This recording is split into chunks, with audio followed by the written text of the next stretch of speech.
Salut à toi et bienvenue sur Impôt Facile, la chaîne qui t'explique la fiscalité simplement, avec des exemples concrets et des tableaux clairs. Aujourd'hui, on va voir comment calculer tes impôts en 2026. Tu vas découvrir les nouvelles tranches d'imposition, apprendre à les appliquer à ton revenu et comprendre combien tu vas payer, ou peut-être même économiser, l'année prochaine. Chaque année, le barème de l'impôt sur le revenu s'est ajusté pour tenir compte de l'inflation.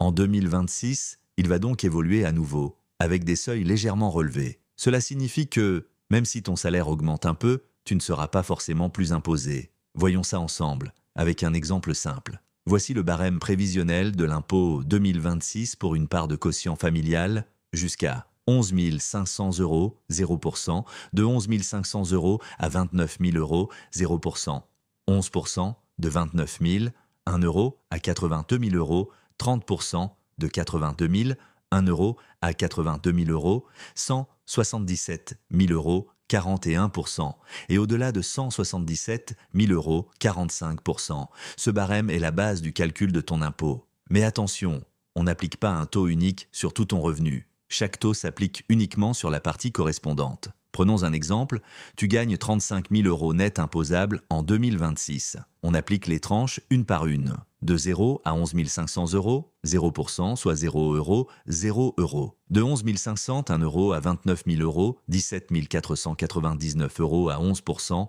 soit environ 1 925 euros. De 29 000, 1 euro à 35 000 euros, 5 999 euros à 30%, soit environ 1 799 euros. Au total, ton impôt brut est d'environ 3 724 euros. Ensuite, l'administration applique ton quotient familial, par exemple si tu es marié, pacsé ou si tu as des enfants, ainsi que d'éventuelles réductions ou crédits d'impôt. Mais la logique reste la même. On additionne les montants de chaque tranche pour obtenir ton impôt total.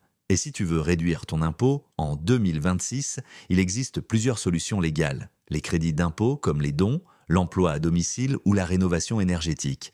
Les réductions fiscales liées à certains investissements et les dispositifs de défiscalisation. Je t'en parle plus en détail dans la playlist Optimiser ses impôts légalement. Le lien est dans la description. Voilà, maintenant, tu sais comment calculer tes impôts en 2026 simplement. Si tu veux rester à jour sur les nouveaux barèmes, les déclarations et les astuces pour payer moins, abonne-toi à Impôt Facile et active la cloche pour ne rien manquer. Et n'oublie pas, comprendre ses impôts, c'est déjà une façon d'économiser.